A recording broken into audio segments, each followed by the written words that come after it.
All right. So I think last time I mentioned the possible resolution of some problems we discussed last time. Last time I said the resolution is so-called reduced phase-based quantization, and it's going to resolve the problem of constraints discussed in the last lecture. Okay, so this time we are going to talk about this reduced phase-based quantization, but this is really so here I'm going to skip some details because this is really something something about rhythm research, and it is a research frontier. So I'm not going to give full detail about all the calculations, but give you key ideas and guide you to the reference about details. Okay, and let's talk about reduced phase-based quantization.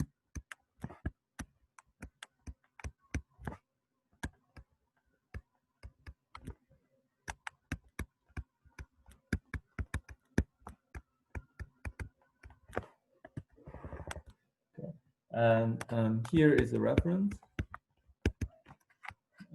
So reference is archive 0711 at 011 9 and 0711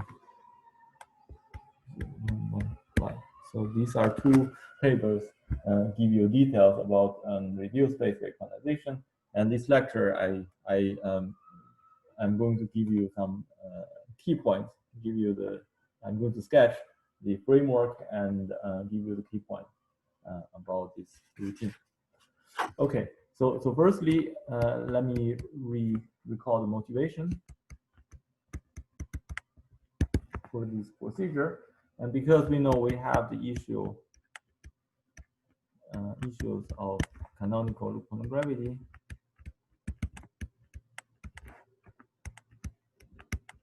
okay, the whole approach discussed in this lecture is usually called canonical approach of loop quantum gravity.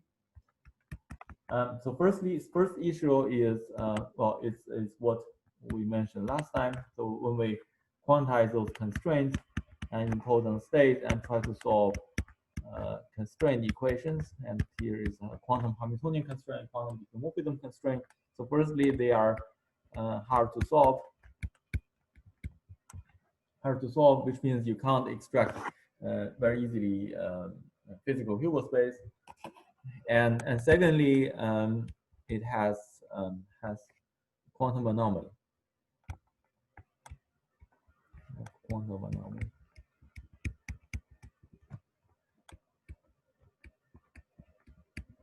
Okay, so because you are using this operator constraint approach, you have to face the quantum anomaly. And secondly, so this problem is not mentioned last time, but it's mentioned even earlier, because the Hamiltonian for generativity, it is a linear combination of constraints. For example, at least in ADM formalism, it is linear combination of Hamiltonian and diffeomorphism constraints. Okay, and this guy equals to the Hamiltonian equals to 0 on the constraint surface.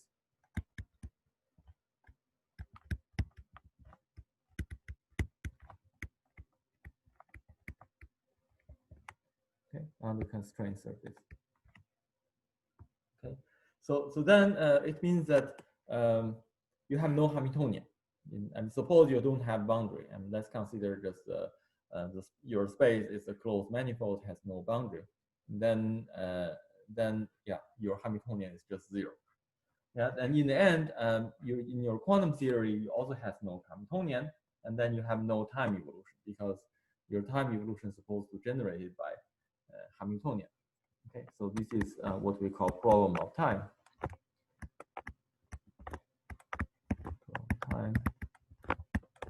Yeah, or here what's the essentially the problem is that the time evolution, it is just a coordinate transformation. The time evolution in general relativity is just a gauge transformation.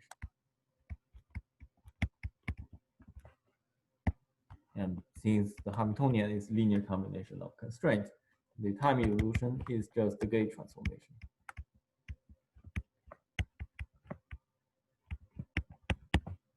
Okay. Now, when we pass to quantum theory, so you don't have Hamiltonian, then there's no sense of unitarity. Then you can't even define what is unitarity. So then we have issue of unitarity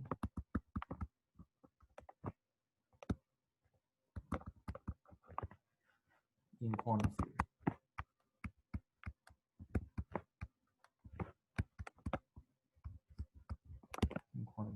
Okay, and as we know in quantum mechanics, and in a theory being unitary, it is very important for quantum theory.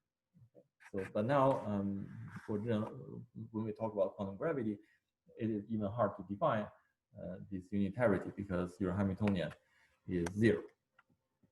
Okay, so now in canonical loop quantum gravity, these are these two open problems.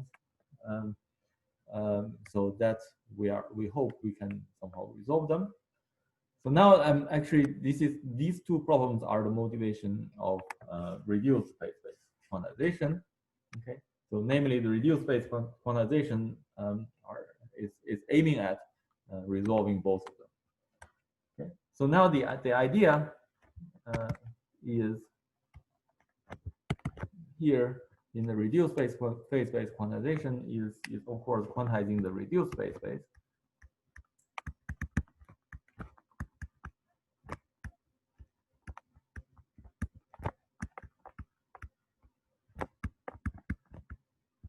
Quantize the reduced phase-space.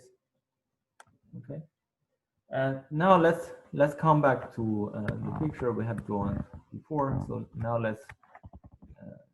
Okay, so suppose this is the unconstrained phase space.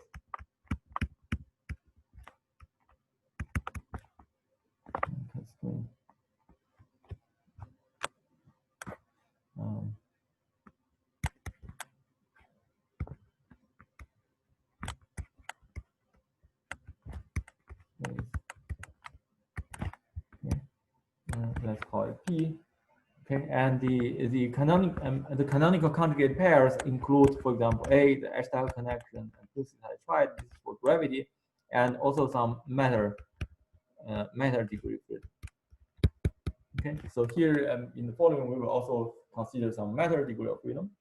Okay, so our unconstrained phase space, it contains gravity conjugate pairs A and E, and also some matter conjugate pairs. So now let's. In this space, well, I mean, maybe we draw a cube to illustrate this unconstrained surface. Always better.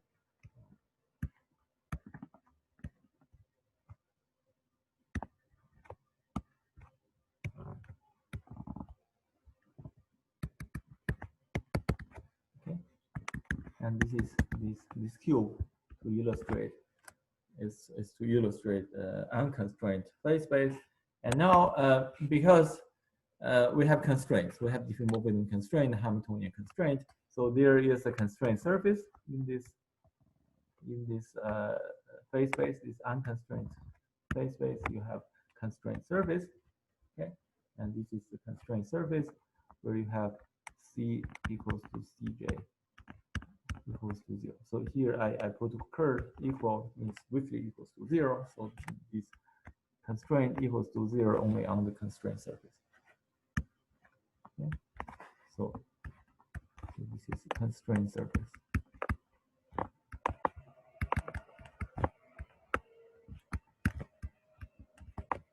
Okay, and now we know that those constraints generate gauge orbits. Okay, so now and also we know that those gauge orbits are lying on the constrained surface because the constraints are first class. Okay, okay, so you have gauge orbits. So these are gauge orbits.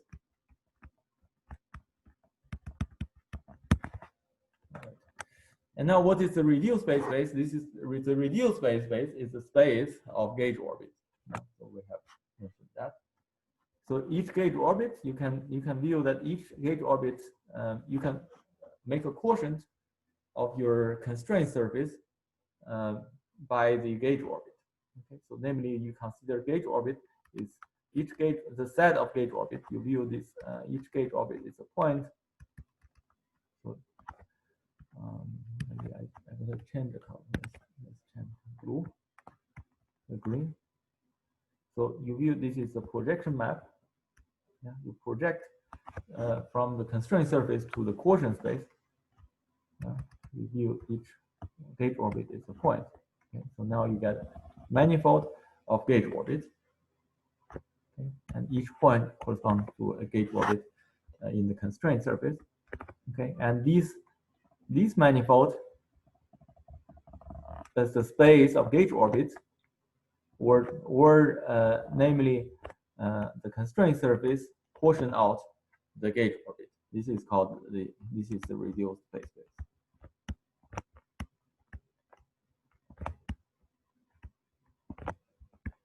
P reduced. Okay, and this is the reduced phase space. So namely, on the reduced phase space, they are gauge invariant degree of freedom. So because, well, you have model out, you have firstly you solve the constraint, and secondly you model out gauge orbits. Yeah. So on the constraint surface, all the observable or all the functions on the constraint surface, they are gauge invariant. So functions on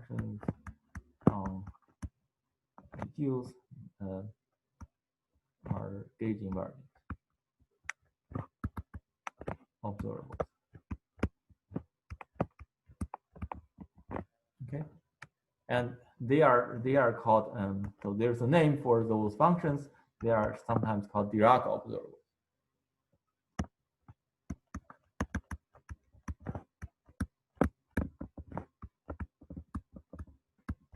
So what is Dirac observable? They are just the functions on reduced phase space. Okay, and now the idea is just we do the quantization instead of earlier quantization on the entire unconstrained surface, on the unconstrained phase space, but now we directly do the quantization on the reduced phase space. Okay, and then which means we get rid of the constraint classically. Yeah. So as a different. Probably I better mention, emphasize the earlier quantization program is that we quantizing A and E by using Holonomian flux, but A and E, they are coordinates of unconstrained surface. Okay, and then we first did the quantization on the unconstrained phase space. Yeah, and then we got a Hilbert space, which is a quantization of this P, of this unconstrained phase space. And then we quantize the constraint and impose the constraint quantum mechanically. Okay, but now the program in the reduced phase space is that we impose the constraint, or we solve the constraint classically, and then do the quantization. Okay. And here, what is the advantage? So you will see that there are two advantages.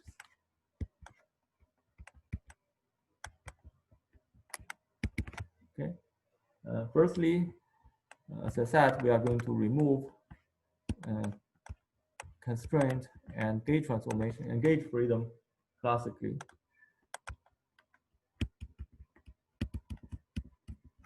Constraint and gauge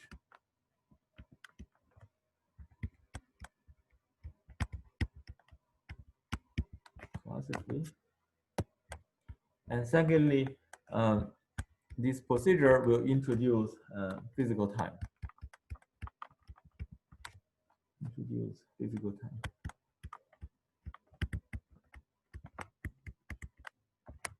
And physical Hamiltonian.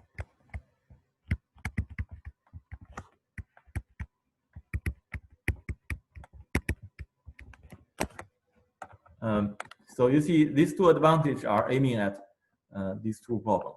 So because we remove the constraint and gauge classically, we don't need to solve the constraint quantum mechanically anymore. So we don't have the problem of quantum anomaly of constraints, because the constraint already been solved.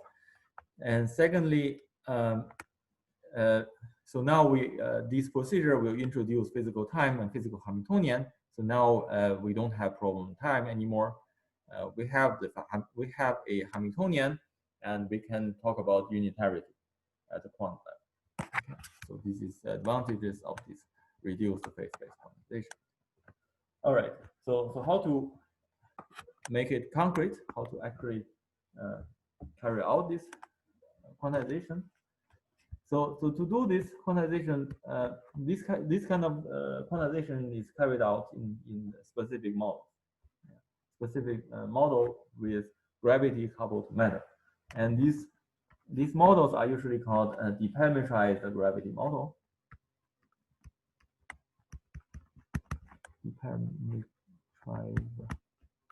Deparametrized gravity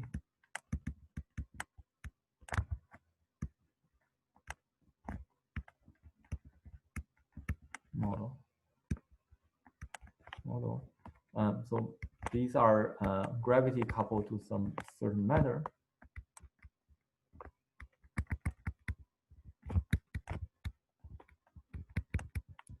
So this is usually people call the procedure where you solve the constraint classically and replace the constraint by a Hamiltonian.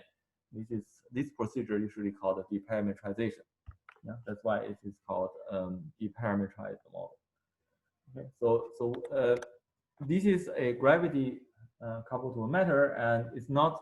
It is for some. It is usually done in some specific model of matters. So firstly, one of the popular choice of the matter degree of freedom to couple to gravity is so-called dust. The first model is gravity coupled to so-called Brown-Kukash dust.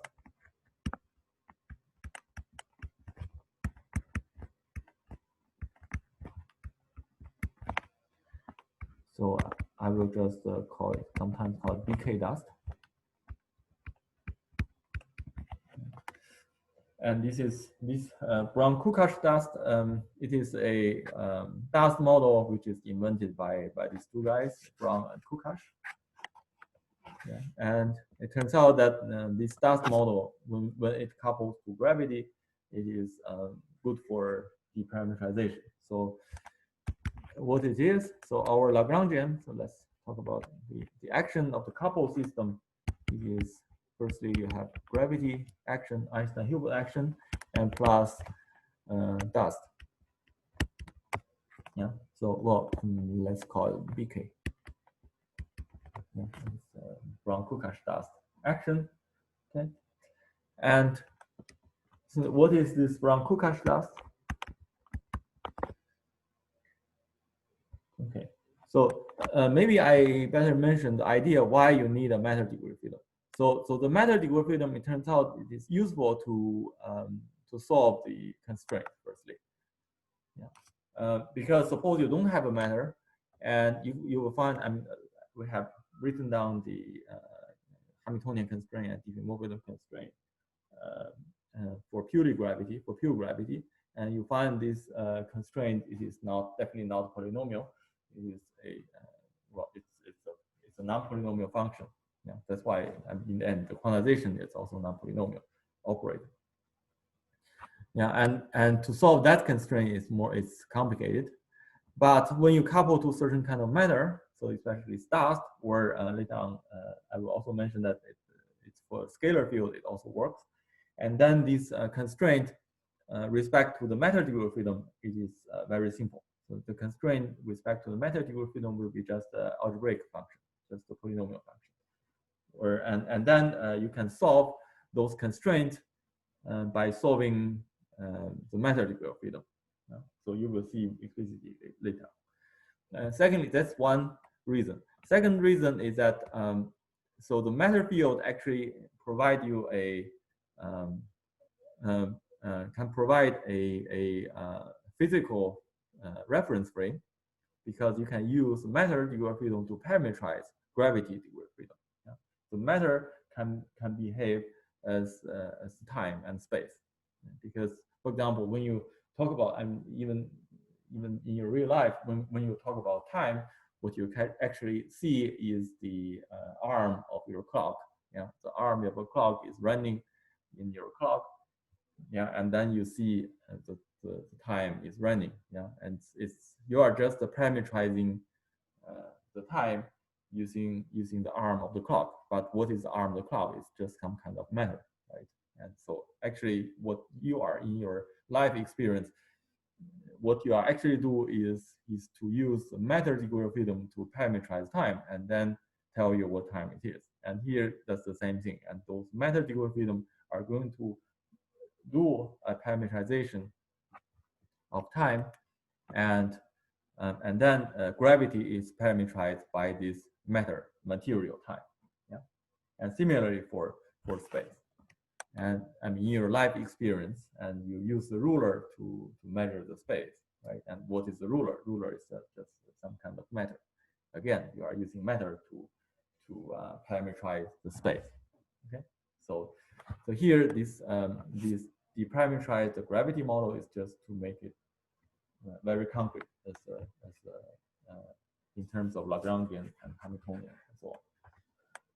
All right, so now let me write down this Brown-Kukash dust Lagrangian. So it has it depends on several different kind of fields. So of course depend on metric, and metric is it couples metric, namely it's coupled to gravity. Means that it couples to gravity. Okay, and let me explain what it is. So of course this is the metric, yeah, and now you have two different kind of scalar fields, T and Sj. So J is 1, 2, and 3, and these are scalars. Some scalar fields, and these are usually called clock variable, clock field. Clock field. So namely, you see you have one scalar field as T and 3 scalar field as S. Okay, so in total you have 4 scalar fields, and T will be the physical time, and S will be physical space. So this is T will be the arm of your clock, and S will be your ruler. And you have some other field. This rho is a Lagrangian multiplier in the Lagrangian.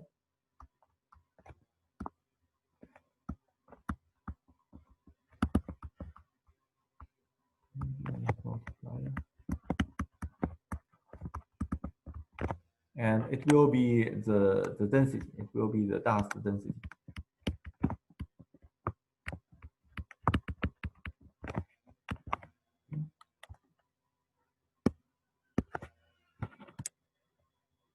And this Wj, again, J is 1, 2, or 3. It is another Lagrangian multiplier.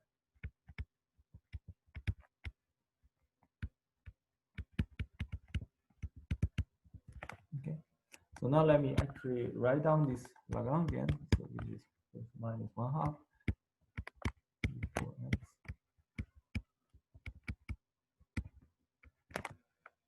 and rho.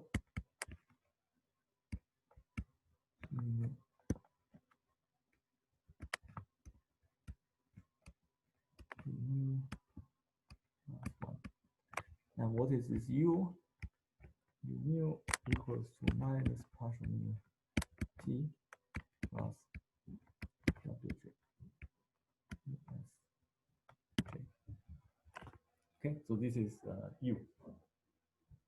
Okay, so now you have this Lagrangian. So how to understand this Lagrangian? This Lagrangian actually relates to a perfect fluid, and this perfect fluid has no pressure. Okay, how to see this? And the physical meaning of it. So suppose you take a variational principle, delta S equals to 0, and then the gravity part just give you g mu nu, give you the Einstein tensor. remember, and when we talk about variation of Einstein-Hilbert action, so what you get is Einstein tensor equals to 8 pi G Newton, and then T mu nu. But now this T mu nu is the dust energy momentum tensor coming from this Brown-Kukash dust Lagrangian, and this T mu nu, more explicitly, equals minus 2 divided by T. Okay, and variation of the action with respect to T mu nu. Okay, and if you do this calculation, and what you get is just rho times u nu, and in this calculation,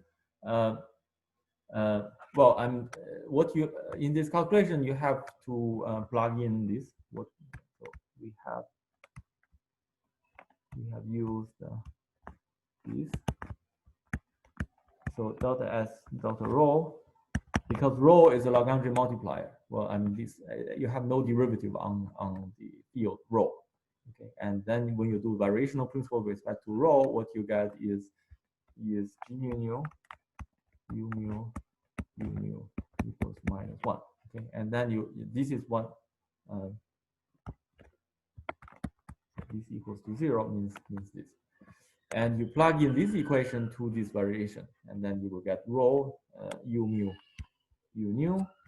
Okay, and now if you compare with the perfect fluid energy momentum tensor, we know that perfect fluid energy momentum tensor T mu nu equals to rho u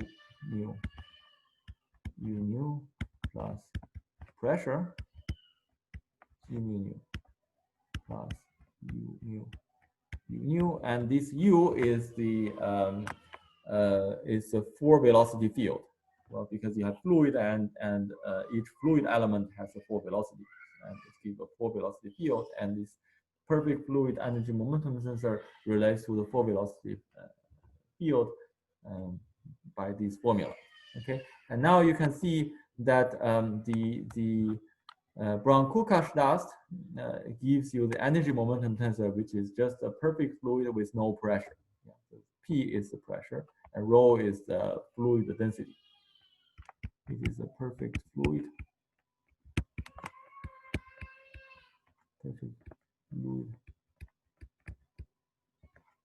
Fluid with no pressure.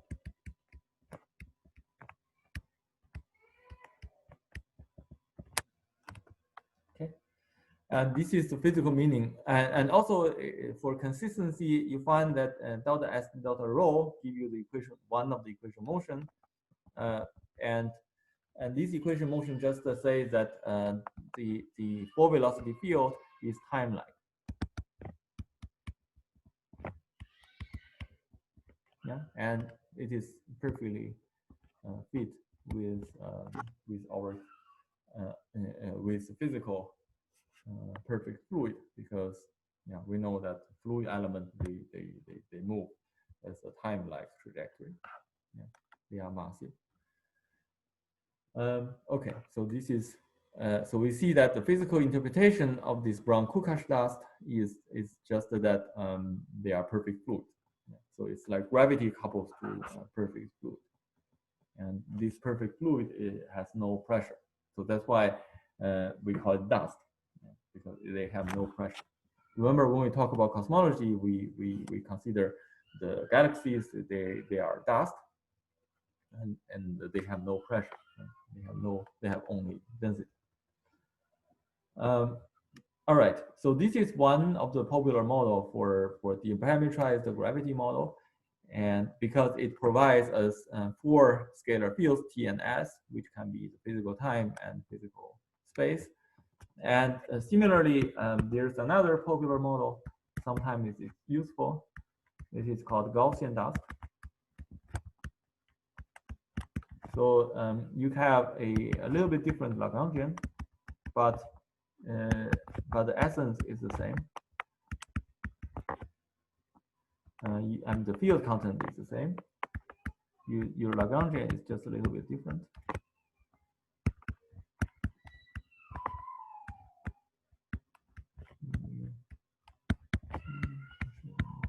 T plus 1.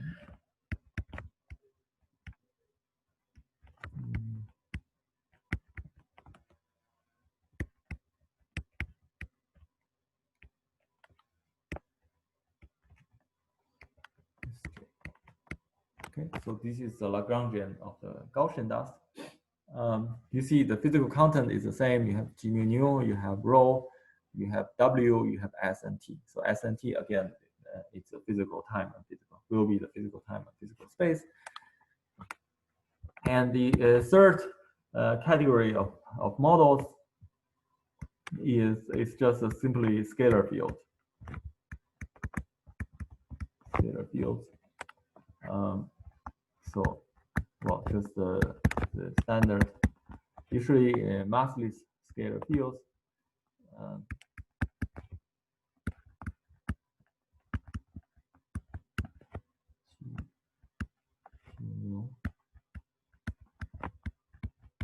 Right, and well, I mean, it can be, well, you can put some index here. It means that you have multiple scalar fields. Yeah, and for example, I suppose you consider 4 scalar fields, and then one of the scalar field can be physical time, and the other 3 can be physical space. Okay, so this is scalar field. Or you can consider just a single scalar field, namely you only have physical time, but you don't have physical space, which means you only deparametrize Hamiltonian constraint, but you still leave diffeomorphism constraint as a constraint. Okay. All right. So, but now, well, in this lecture, we are just going to focus on Brown-Kukash dust, because this is the first. Well, this is one of the popular models. Okay. So, let's talk about just Brown-Kukash dust. Okay. So when we have the Lagrangian, we can perform the Hamiltonian analysis, right? And for the dust model. So when we talk about Hamiltonian,